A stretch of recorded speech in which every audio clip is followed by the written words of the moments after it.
We've talked about that before, right? But I want you to notice verse 24 again. Wherefore God also did what? Look at verse 26. For this cause God did what? Gave them up. Look at verse 28. And even as they did not like to retain God on their knowledge, God gave them over to a reprobate mind to do those things which are not what? Convenient. Filled with all unrighteousness, fornication, wickedness, covetousness, maliciousness, full of envy, murder, debate, deceit, malignity, whisperers, backbiters, haters of God, despiteful, proud, boasters, inventors of evil things, disobedient to parents, without understanding, covenant breakers, without natural affection, implacable, unmerciful. Now look at verse 32. Who knowing that the judgment of God, who knowing the judgment of God, that they which commit such things are worthy of death, not only do them, but have what? Man is so distorted because of sin that the very things that he knows are ultimately going to lead to destruction are the very things he pleasures in doing, according to the Bible. And Paul starts explaining the gospel of Jesus Christ, the power of God unto salvation, by saying and pronouncing that, back in verse 18, that the wrath of God is what? Revealed from heaven against all ungodliness and unrighteousness. Does Paul teach about the wrath of God? Now, you say, why are you making a big deal about that? Come with me to Romans chapter 14. I'm sorry, Acts chapter 14. Acts chapter 14.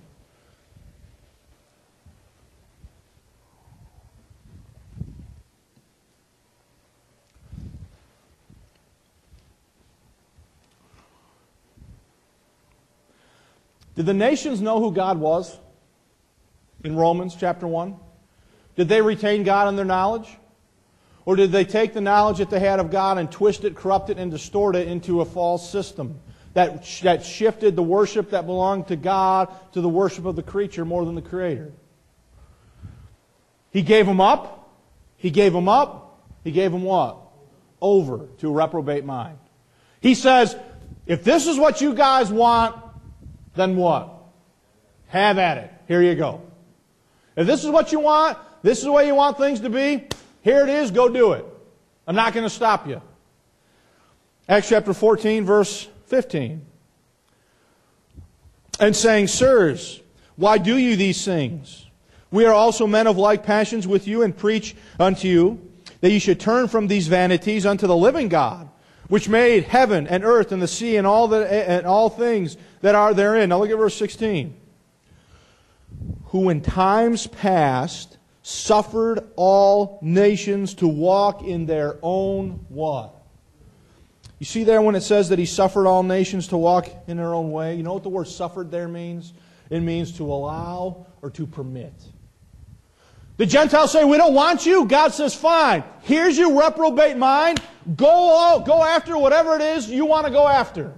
He suffered it. He allowed it. Verse 16. Who in times past suffered all nations to walk in their own way. He let them do it. He let them have. He gave them over to it, and He says, here, if this is what you guys want, then you go after it. He allowed it. He suffered it to be that way.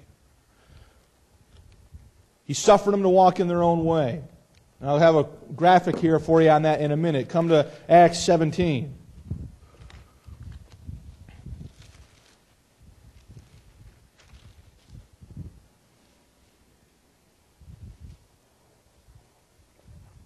In time past, when He suffers the Gentiles to walk in their own ways. By the way, do we already know that? We know that in Genesis chapter 12, God calls out who? Abram. And He begins to make covenants and promises to Abraham and to his seed, making a distinction between the circumcision and the what? Uncircumcision. We know from Ephesians chapter 2 that there is a difference in time past between the circumcision and the uncircumcision. that the covenants, the promises, and everything were made to the nation of Israel, the circumcision, while the Gentiles are without hope and without God in the world. Why? Because God gave them over to a reprobate mind and suffered them to do what? Walk in their own way. Acts chapter 17, verse 30. And the times of this what? Ignorance. God what? Winked at. What does it mean when it says that He winked at it? It means that He overlooked. Or He took no notice of it because He did what? Suffered it to be so. He allowed Him to do this. He said, if you want this, He gave Him over to the reprobate mind and He suffered it to be so, and He allowed it. And in Acts chapter 17, Paul calls that time when the Gentiles were allowed to do that, he calls it the times of what? Ignorance. And he says, the times of this ignorance, God what? But the verse doesn't stop there. But now commandeth all men everywhere to do what? So before that, did God allow the Gentiles to do what they wanted? Did He suffer them? Did He suffer it to be that way? Did He allow it? Did He wink at it? Did He overlook it? Giving them over to that reprobate mind. But now, He's calling all men everywhere to do what? So the times of ignorance are what? They're over. Because now God has a new message to the Gentiles. The times of ignorance that He winked at in time past are now over for the Gentiles. Because now God is calling all men everywhere to do what? Repent. According to the verse. Now look at verse 31. Why? Why is He calling all men everywhere to repent? Because He hath appointed a day in which He will judge what?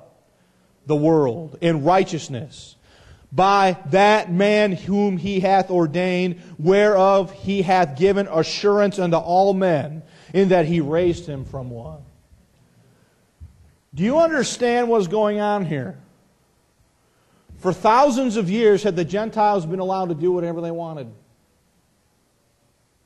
The answer is what? But now, through the message and preaching of the Apostle Paul, Paul is announcing to the Gentiles, wake up! Because the times of ignorance are what? Over. And in announcing that the times of ignorance are over, the very first thing that Paul does in Romans chapter 1, as he explains the gospel of Jesus Christ, is he says, the wrath of God is revealed from what? Heaven. Against all ungodliness and unrighteousness. Because the times of ignorance are now over. God is now commanding all men everywhere to repent. And the reason He's doing that is because God has appointed a day where He's going to judge the world in righteousness. Now, come back now to Romans chapter 1, verse 18.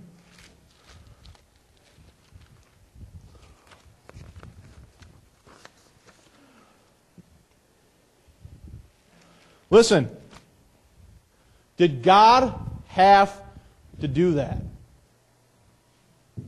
Did God have to warn the Gentiles that they were now under the wrath of God? Because He had already done what? He had already concluded them in unbelief. He'd already given them over to a reprobate mind. And I'm going to tell you right now, that is an act of grace. That God starts, that Christ starts the articulation of what the gospel is by warning the Gentiles that they are now also under the wrath of who? Listen, you can't understand fully grace until you fully understood what you're saved from. And what it would be like should you not make that decision. Now look at what it says here. Verse 18.